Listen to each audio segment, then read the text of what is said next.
Hello and welcome to Nationwide on the NTA. I am Ifoma Ojinta. And we begin from the presidency. President Bola Tinubu has received the report of the high-powered Presidential Committee on Nigeria's Extended Continental Shelf Project with a commendation to the team of experts who worked hard over the years to advance the project. The project, which aims to extend Nigeria's maritime boundaries in accordance with the United Nations Convention on the Law of the Sea, has resulted to a UN approval for an additional area of about 16,300 square kilometers, which is about 5 times the size of Lagos State for Nigeria. The president received at the State House Professor Larry Awosika, a marine scientist and member of the committee, as well as the secretary of the committee, Aliyu Omar, who have been involved in the project since Nigeria's initial submission to extend its continental shelf to the United Nations Commission on the limits of the continental shelf in 2009. The experts revealed that these interactions and considerations have now culminated in the approval for Nigeria to extend its continental shelf beyond 200 nautical miles.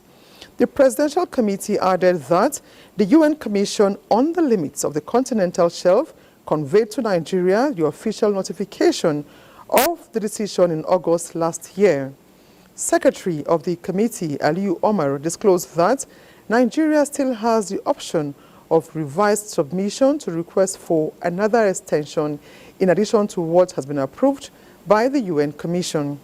In his presentation, Professor Awosika explained that the approval came after years of meticulous scientific research on geophysics, geology, geography, and diplomatic efforts, which solidified Nigeria's legal rights over a vast expanse of seabed and subsoils beyond its traditional territorial waters. Professor Awosika highlighted the economic potentials of the newly acquired territory, which includes hydrocarbons, gas, solid minerals, and a wide variety of sedentary species. Responding, President Tinubu thanked the experts for their diligence, emphasizing the significance of the achievement for Nigeria's economic and strategic interests. The president recounted how former President Buhari had briefed him on the importance of the project and congratulated the committee and Nigerians for these achievements. He said, Nigeria must take advantage of the feat while also pursuing the best option for the country going forward. Senate has approved a $500 million loan request for the Bureau of Public Enterprise for the purpose of metering the nation. The approval, as requested by the president, is under the 2022 to 2024 External Borrowing Rolling Plan, as recommended by the Senate Committee on Local and Foreign Debts and adopted by the Senate. Terms and conditions from the funding agency should be forwarded for concurrence and documentation. The $500 million loan is from the World Bank to improve financing and technical performance of distribution companies under the Nigeria Distribution Sector Recovery Program. Meanwhile, President Tinubu seeks Senate confirmation of Emomatimi Agamo as Director General, Security and Exchange Commission, with Frana Chukwogo, Bola Ajomale, and Semia Usman as commissioners. Meanwhile, the House of Representatives Committee on Financial Crimes has described bribery allegations against some members of the committee by cryptocurrency company Binance as diversionary tactics to mislead the public and evade investigations on financial crimes against the Nigerian state. Chairman of the committee, Ginger Onwusibe, says the House will pursue investigations of all petitions against Binance to a logical conclusion and will not be deterred by the antics of bribery allegations put forward by executives of the company. In order to pull wound over the eyes of Nigerians and the general public with the view to draw away the attention of the world from its unlawful refusal to appear at legitimate and constitutional parliamentary public hearing to answer the allegations of criminal and fraudulent activities, Binance belatedly came up with fabricated false and malicious allegations of solicitation of bribes by the committee. The allegations are totally false and unfounded.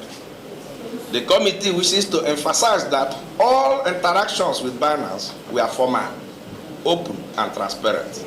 The committee never met with any Binance team outside the National Assembly, nor did the committee delegate any individual or entity to meet with Binance team on his behalf for any purpose.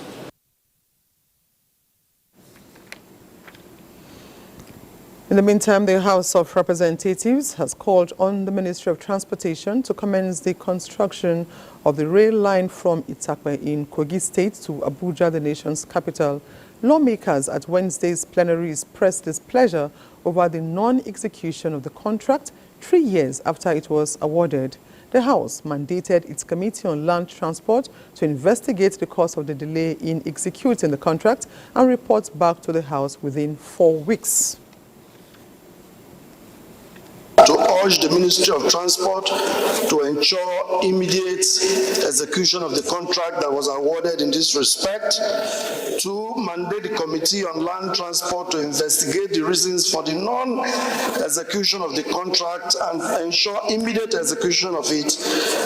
That's the Itakpe to Abuja rail line. Also mandate the Committee on Legislative Compliance to ensure compliance. The High Court of the Federal Capital Territory sitting in Abuja has granted bail to the former governor of the Central Bank, Godwin Emefiele, to the tune of 300 million naira and 2 sureties in like sum in another 4-count charge preferred against him. The presiding judge, Justice Marian Aneni, gave the order in a ruling on the bail application filed by the Defense Counsel in the matter.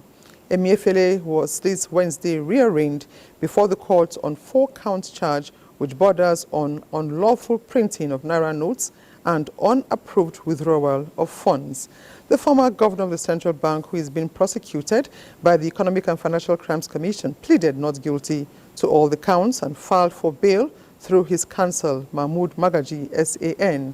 The bail conditions are the same with the one granted by Justice Hamza Muazu of the same court, except that the defendant will not travel outside the country without the permission of the court.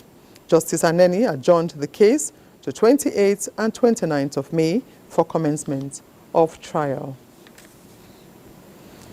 As Nigeria continues to deepen its democracy, its membership in the Open Government Partnership has led to major gains in citizen engagement and participation, with co-created national action plans and strengthened civil society organizations. National Coordinator OGP Nigeria, Dr. Gloria Ahmed, said this at the opening of a 2-day Open Government Partnership thematic working groups meeting in Abuja. You know, in the past, governments would develop budgets on their own. But now you find that citizens are part of the budgeting process, even at the national and subnational levels, down even to some local government areas. And so that helps to build trust between the people and government. And also, you know, when people have a say in governance, they own whatever projects or policies government have. And it's a win-win situation for the citizens and for the government. So this meeting is for us to sit back and reflect. Where are we on this journey in implementing the action plan? What are the results we have seen? What are the challenges? How do we profile solutions to these challenges? How do we, looking forward, what do we want to see? What are we taking forward to the National Action Plan for? Gloria Ahmed said Nigeria's decision to join the Open Government Partnership OGP has been a game changer as the country works to improve transparency, foster citizens' engagement, and strengthen accountability mechanisms. Governor Caleb Mufwang has described President Bola Tinubu as a compassionate and sensitive leader who listens to the cry of the vulnerable. The governor was speaking while receiving the presidential palliatives from the National Emergency Management Agency in Jos. Caleb Goching reports. Consignment consists of 975 metric tons of assorted grains, made up of 372 metric tons of maize, 442 metric tons of sorghum, and 161 metric tons of millet. Governor Mutfwang commended the president for being a caring leader whose ears are always on ground for the masses. It is my prayer that next year we will not need to supply palliatives, that we will be able to farm sufficiently to be able to provide food security for our people. Director General of National Emergency Management Agency, represented by the head of operations, NEMA, Bashir Garga, says to ensure transparency and accountability, the items will be distributed by a committee. The president has to come up with this measure to assist the state governments who are doing their best from the strategic grain reserve so that it can augment what they have on ground. By all means, we will insist that the right people that deserve to receive this encouragement do receive them. The officials encourage Nigerians to embrace agriculture for food sufficiency. In Jos, Caleb Gochin, NTA. Let's now talk more with Caleb, live this time around, on the palliatives received in Jos. Hello, Caleb, tell us, what are the steps taken to ensure that the palliatives reach the vulnerable? All right, thank you very much, studio, and welcome to Jos. Just as you've heard from that story, the Plateau State government has received the consignment, and just like one of the officers said, the items are going to be distributed evenly, and a committee is going to be set, comprising of community leaders, security, youth groups, women groups, civil society groups, and all those that are major stakeholders in this, because times were when some of these things were taken by individuals were misused, but this time around the government is committed to ensuring that this goes to those that really need it. Tell us, Caleb, are there plans by the state government to ensure food security on the plateau?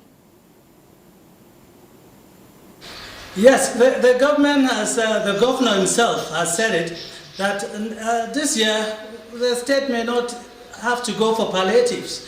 The state is ready. The state has distributed fertilizer. The state is now about to distribute seeds to those that need them. And I was in touch with the Commissioner for Agriculture this morning, and he said all the places that have been displaced because of crises and attacks and all that, the government is going to go in. The government is going to use one of the machinery, agricultural machinery, to get in there and tilt the ground for the people to be able to farm, because they are afraid of going back to those areas, to their farms. But the government is going to take over. The government is going to deploy machinery to go in there and till the places for them to have their crops planted. So there's no problem with that at all, because the government is ready, and everybody is going to be brought on board to ensure that this comes to fruition.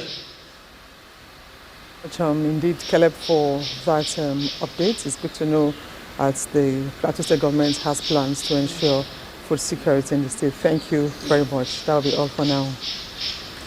Thank you very much. Thank you. All right. Now, the Joint Admissions and Matriculation Board, JAMB, says it has released additional 36,540 UTME results, which were earlier withheld for investigation. This is in addition to the 531 results released the previous week, bringing the total result released to 1,879,437.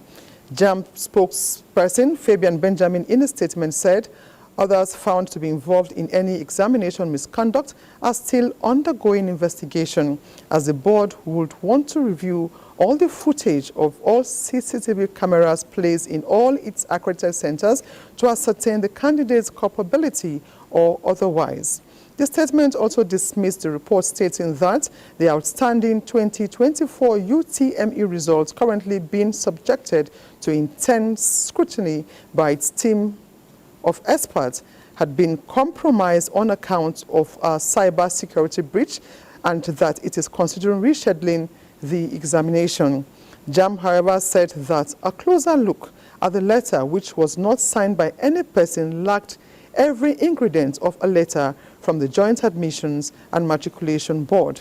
The letter, the board noted, is not from JAMB, but from those who wish to destroy the integrity of the board by compromising its unsellable operational processes to mislead candidates with the sole aim of extorting them, while pointing out that the results of its 2024 Unified Tertiary Matriculation Examination and other previous years are intact and cannot be hacked by anybody.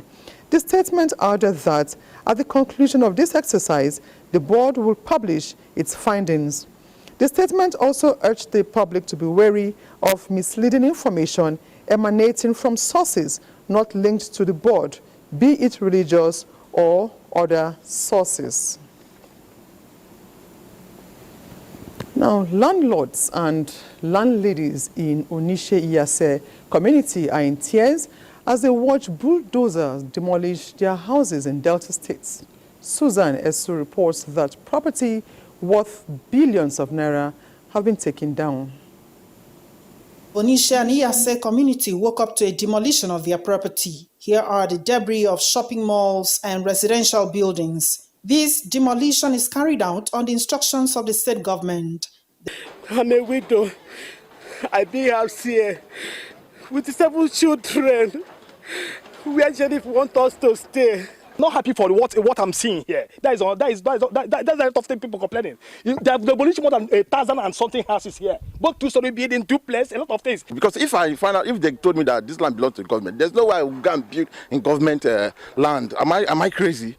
Representative of the state government says the land belongs to Denis Osadebe University, a state-owned tertiary institution, and the demolition is part of efforts to recover government's property in all locations across the state. In Asaba, Susan Esu, NTA News.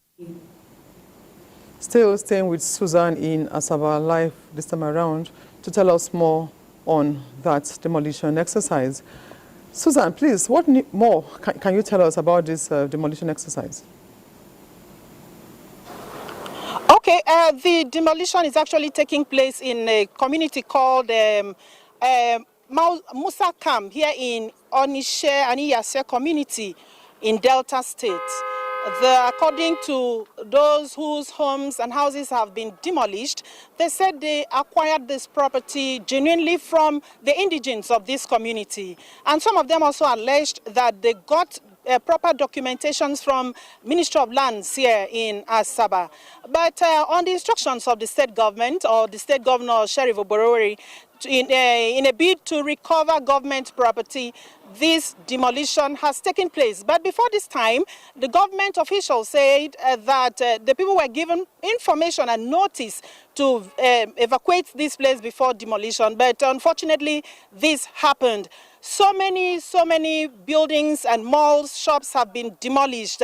And then because the people have alleged that their property were legally acquired, we have the leader of the demolition team here in person of Chief Omare Frank, who is here to tell us more from the government angle what is really happening. Okay, so tell us, the people are alleging that their property, the land here was properly or legally acquired. So what's your take on this? The truth of the matter is that this land that we stand is a government-owned land. Ibrahim Kefas, the then military administrator, acquired this land, and we have it on Gazette in 1996. That's about 28 years ago. And of course, it was reacquired, renewed by the immediate past governor of Delta State in 2018. And we have the Gazettes. We have the CFO. It is an investing land. The Denis Osadebe University. So the government is not doing an illegal thing. My governor, our governor of Delta State, Governor Sheriff Oborowori, is a responsible governor. We gave them notice of quitting this place since October last year. And this committee was put in place about 3 months ago. We had the cause to have a town hall meeting, inviting critical stakeholders. And therefore, nobody should, and no one document that any of the builder here that can give us that they have a CFO. There is no government approvals. You cannot give a land of government to individuals. In fact, 2 days ago, when the operation starts here, somebody was to pay 90 million naira to those land grabbers, and the person was really thanking the governor of Delta State to have saved this 90 million. So it is deliberate misinformation. We are waiting, and we do not have any CFO. Okay, sir. Some of them are alleging that Ministry of Lands gave them proper documents. That is misinformation. It's sentiment. In this country, what has killed us is sentiment. We shouldn't be sentimental. There's none. And if there's any, you pay money to somebody's account, you know the person. You approach the person in an office, you know the person. They should produce it. Because as government official, the governor is serious about it. All right, and sir. let it be clear that it's not only not only this invested land. It's everywhere in Delta State. It's only 25 local governments. All right. Thank you. Thank you very much. That is just the situation here from what you've heard from Chief Omari. Thank you very much, Susan. You're still watching Nationwide. We now go over to our Lagos Network Center where Michael is standing by with more stories from that zone. Hello, Michael. Good to see you. Good to see you too, Ifoma. The federal government is hopeful that the marine and blue economy industry can contribute more than $2.7 billion annually to the nation's coffer once a strategic national policy for the sector is developed. Policymakers in the Ministry of Marine and Blue Economy, while interacting with ship owners in Lagos, were convinced that the policy framework will boost trade and, most importantly, stimulate economic growth. Places like any island on the seabed belongs to NASA. Yet another interactive engagement by the Ministry of Marine and Blue Economy, and this time it is with ship owners.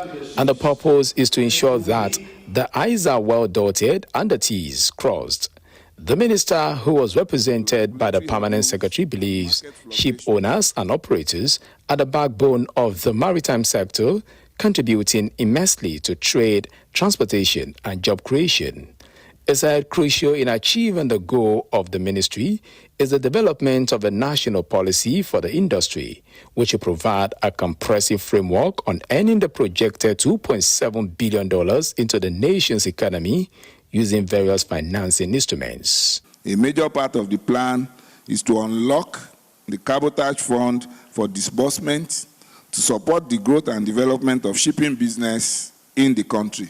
The ministry has secured fiscal and incentives for ship owners for the Federal Ministry of Finance and the Central Bank of Nigeria for zero duty on acquisition of new vessels. Stakeholders want activation of waivers, reduction in war risk insurance premium, and dredging of navigable waters. We are not building ship in Nigeria yet. So why should we put this cross in Capital Island? The federal government, through its various maritime agencies, is committed to giving visibility to Nigerian ship owners. We want NNPC to change their trading terms from FOBs to CIF and then nominate Nigerian flag vessels. The strategic engagement with various interest groups in the sector will enable the ministry design a comprehensive and result-oriented blueprints.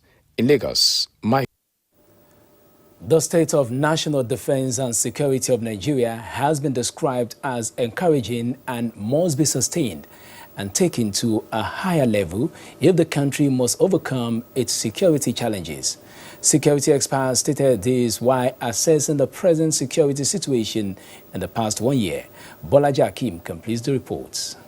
Of his inauguration in May 29, 2023, President Bola Ahmed Tinubu took on the role of Commander-in-Chief of the Armed Forces. He promised to adopt a new strategy in putting an end to the problem of insecurity in the country. A new approach to tackling insecurity, such as kidnapping, banditry, was the clamor by Nigerians before the president was sworn in. With the appointment of new experienced service chiefs and other security aides, President Tinubu's tenure so far in the last 1 year has been described as battle-ready to end insecurity in the country. It's a pass mark for Mr. President. So much has been achieved.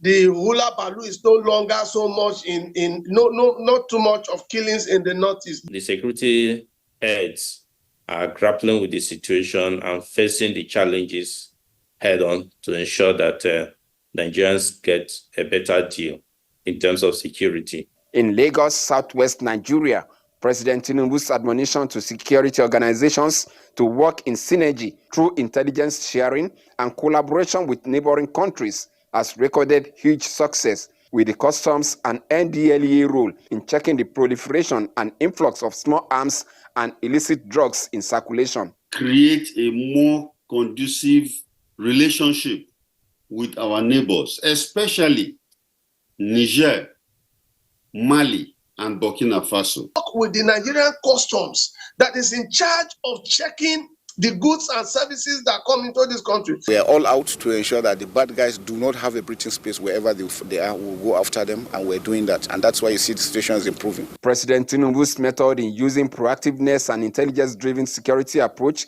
according to experts, has paid off as there is a reduction in insecurity challenges. In Lagos, Bolaji Akim, NTA News. Those are the reports from Lagos. Time for some messages. The news will be back shortly. Please stay.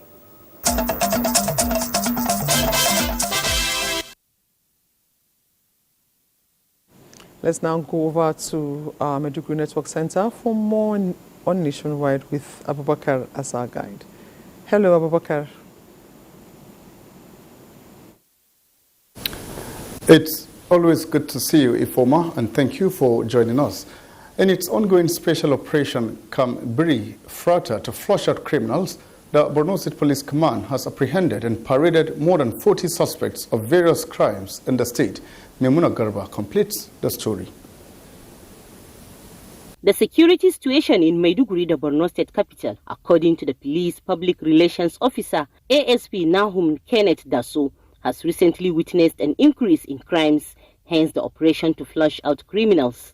He said during the operation, personnel of the command have engaged in an intense surveillance, stop and search, as well as constant raids of criminal hideouts, which led to the arrest of suspects and recovery of exhibits. A total number of 22 suspects were arrested in possession of various drugs and illicit substances, which includes 500 pieces of D5 tablets, 1 shisha pot, 164 wraps of dry leaves. ASP Daso further disclosed that other suspects arrested were 14 handset snatchers, while stolen domestic animals were recovered from one Babagana Mohammed, and 4 stolen tricycles were also recovered from 4 suspects, among others. The command reiterates its commitment of ensuring public safety and the restoration of peace and security in Borno State. The command has provided an emergency hotline for the citizenry to report any suspicious activities within their domain. In Maiduguri, Maimuna Garba, NTA News. Away from that now, Borno State contingent for the 2024 Hajj exercise are gearing up for early departure and smooth conduct of their religious obligations in the Holy Land of Saudi Arabia. This came to the fore during the annual Da'awah lecture organized by the Borno State Pilgrims Welfare Board in Maiduguri to acquaint the prospective pilgrims with fundamental etiquettes of the journey of faith. Here again is Memuna Garba with the rest of the story. As the days of the Islamic pilgrimage in Mecca draw closer, intending pilgrims get more excited by the spiritual essence of the journey of faith that is compulsory upon every healthy Muslim that is wealthy enough to embark on the journey. Also compulsory is the knowledge of how to perform the acts of pilgrimage as worship to Allah. Hence, authorities saddled with managing the affairs of the pilgrims strive towards meeting both the logistics and spiritual expectations of the pilgrims, as this Da'awah Forum seeks to achieve. Have a befitting accommodation for them here. Secondly, to look after the sanitary condition of where they are going to be camped. Other stakeholders that include officials of the Borno State Muslim Pilgrims Welfare Board and Islamic scholars address the intending pilgrims on the way to go and assure them of proper guidance while in the Holy Land.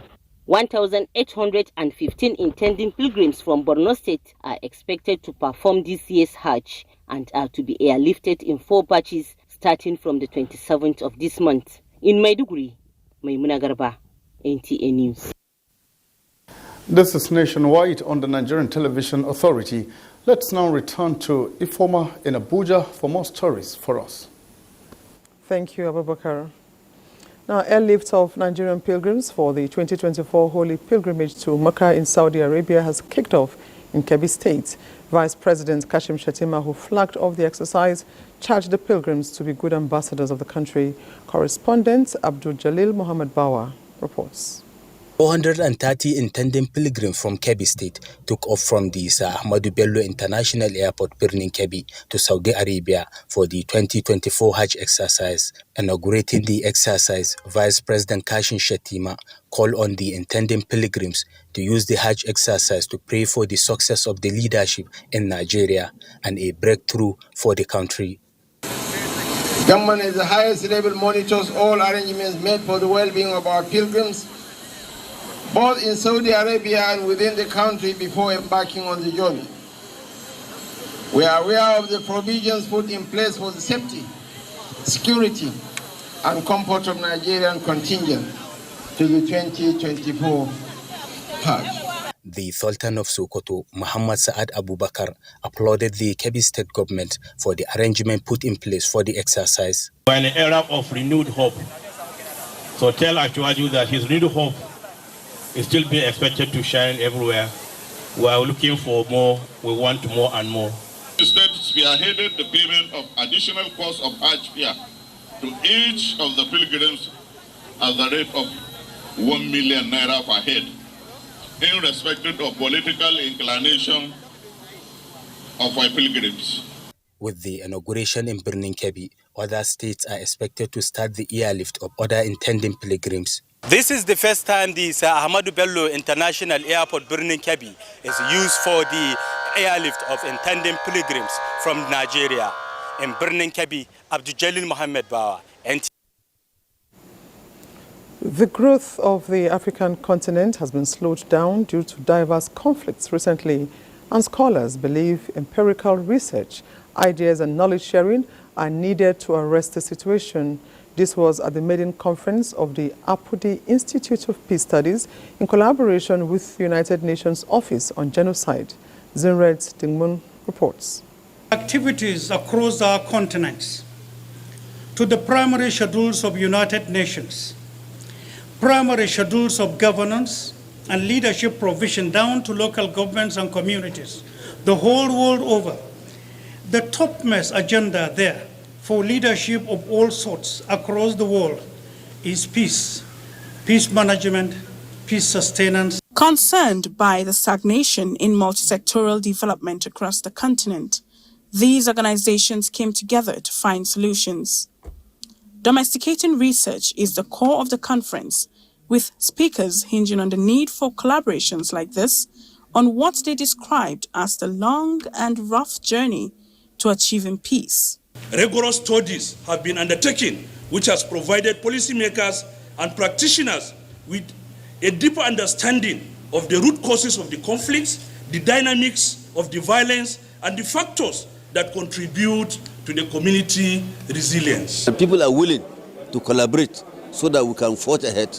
People are tired of conflicts here and there, crises here and there. People are tired of it. Let us commit to ongoing collaboration, continuous learning, and data-driven strategies for a safer and more peaceful Africa. We need to ensure that people are not ignorant. The moment we do this, in addition to other measures we are taking, we will overcome the challenges. The theme, promoting empirical research for peace, practice, and safety in Africa, a peer review speaks volumes to the results hoped for. In Abuja, Zenred Dingmun, NTA News. And Jenny in Port Harcourt will be bringing us the next set of stories on Nationwide. Good to see you, Jenny.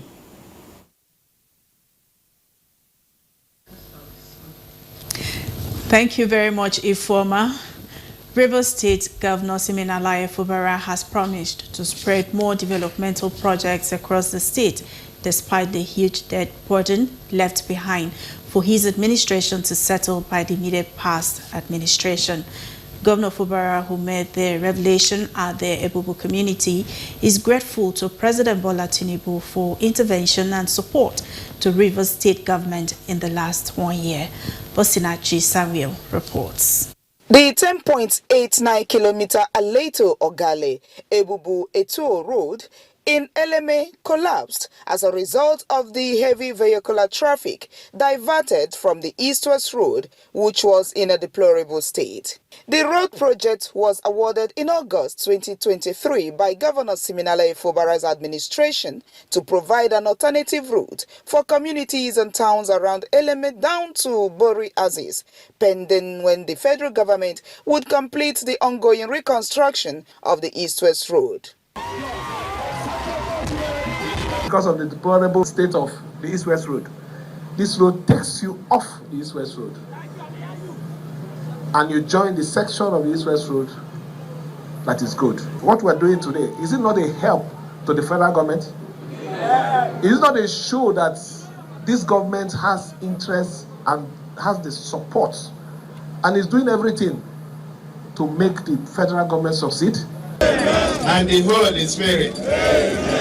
Forming the inauguration, Governor Oti charged Eleme and the good people of Rivers State to continue to support the governor of the state to do even more to make life easier for them. Clearly, he came prepared. And I don't believe that any distraction is enough to take his focus away from the welfare and interest of the people. A former Nigerian ambassador to the Netherlands, Oji Ngofa, is among the many stakeholders who expressed gratitude to God for using Governor Fubara to end the difficulty they encountered. The 6.7 billion naira road is 10.89 kilometers long and 10.5 meters wide, with a drain length of 10.1 kilometers. From Eleme, Osinachi Samuel, NTA News. Rivers State government, in collaboration with the Society for Family Health in Nigeria, is supporting women to assume greater responsibility and control over their sexual reproductive health by use of contraceptive self-care methods. Ijomo Gweke reports that this initiative is targeted at reducing maternal mortality as well as improving the socioeconomic growth of women in the state. The campaign on family planning has been one of the policies of government. The program, through the federal and state ministries of health and other donor agencies, has continued in their success story in ensuring child spacing and improved sexual reproductive health choices. This has consistently assisted in total reduction in infant and maternal morbidity.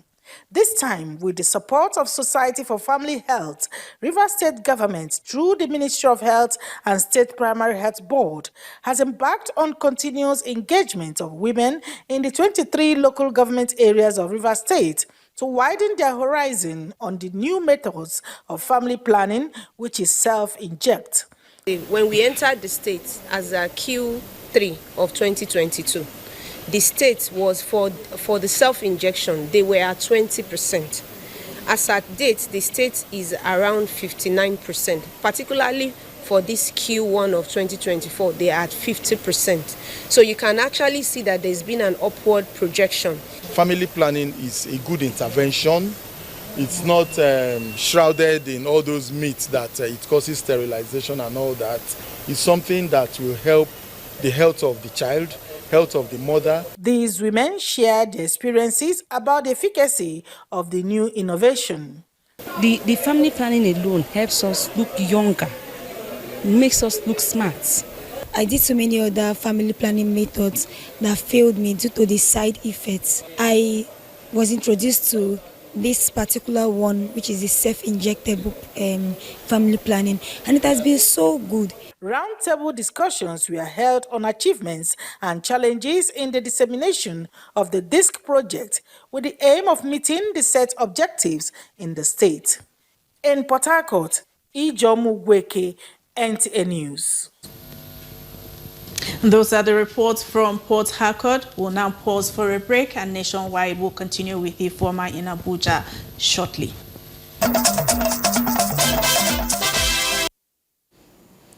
Thanks for staying tuned. Now to security matters. The Nigerian Army is upscaling simulation exercise to enhance training of personnel to combat the nation's complex security challenges. Defense correspondent Ismail Musa reports that the Chief of Army Staff, Lieutenant General Taurid Lagbaja, said this in a message at the opening ceremony of the 23 Brigade Simulation Exercise at the Land Forces Simulation Center in Giri, Abuja. Intensive training on the use of Massa software technology for personnel of the 23 Brigade Yola is focused on enhancing the operational capacity of the Army using simulation technologies. This creates real-time scenario and enhances the training of troops to effectively tackle emerging threats in their general area of responsibility. It is expected to expose salient gaps which could hinder attainment of total security and defense of the 23 Brigade area of responsibility. The Director General of the Center, Major General Yusuf, says the Army has intensified aggressive response to security threats and will ensure constant review of its mode of operation to eliminate criminals and their camps. We do not have any option than to continue to provide first-class training to all officers and men of the Nigerian Army. Only by providing this training will we, as a force or as a nation, bring to a logical conclusion the entire security challenges we are facing in this country. The center focuses on employment of modern technology and deliberate efforts to develop leadership skills of junior commanders who are critical component of the ongoing internal security operations across the country. In Abuja, Ismail Musa, NTA News. The Inspector General of Police, Kayode Egbetokun, says Nigeria's daily production benchmark of crude oil is declining by the day owing to pipeline vandalism in the Niger Delta region. A development, the IGP says, must be stopped through robust collaboration with critical stakeholders in the oil industry. Francis Form reports that this was when he played host to the independent petroleum marketers at the Louis Edet House in Abuja.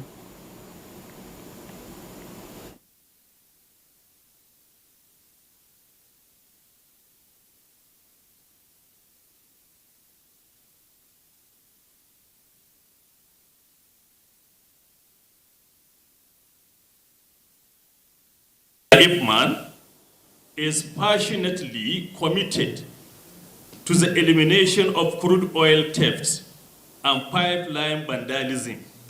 And we are hereby calling for enhanced partnership with the Nigerian police force to curb and, most importantly, eradicate this evil disorder. I want to assure you that we are committed to protecting your members, just as we want to protect all Nigerians.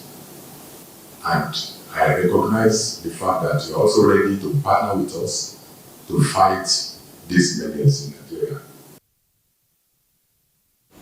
IGP Egbetokun also reiterates that the force is prioritizing community engagement, partnering with stakeholders in its policing strategies. Now, continuous adoption of innovative strategies has been described as one sure way to surmount challenges confronting the National Youth Service Corps, particularly the scheme's mobilization process. This is because its adoption will enhance best practices for the engagement of young graduates for national development. Minister of the Federal Capital Territory, Nyesom Wike, said this in a message during an NYSC meeting with heads of corps producing institutions in the country. Olayinka Ojo reports. In this auditorium are heads of core-producing institutions from Nigeria's tertiary institutions.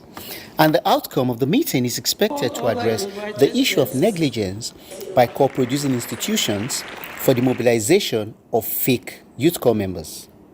We are even more determined in achieving a dynamic and error-proof mobilization process. While some core-producing institutions are not seen doing enough on the implementation of identified obstacles, the meeting is to evolve strategies for the elimination of identified flaws and ensure a more seamless mobilization process. This meeting will elicit greater commitment from these highly respected stakeholders.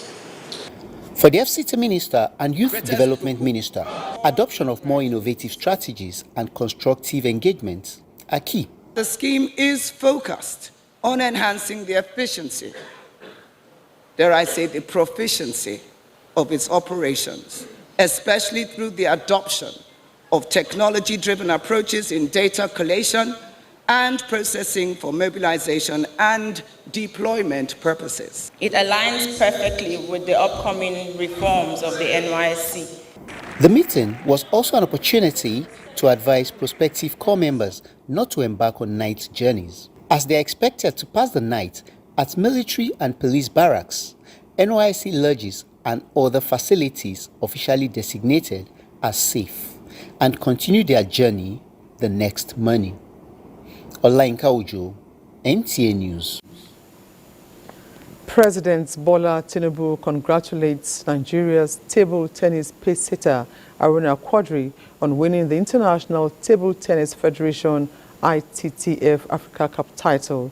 In a statement, President Tinubu commends the table tennis star for his dogged pursuit of excellence even in the face of obstacles, declaring that the zeal for distinction, the hardiness to succeed, and the inventiveness to solve complex problems are the exceptional qualities that define Nigerians. The president also notes the recent progress in the nation's sports sector with remarkable performances in the African Games, the Africa Cup of Nations, and the World Relay Championships, and emphasizes that his administration will continue to foster the growth and development of sports in the country.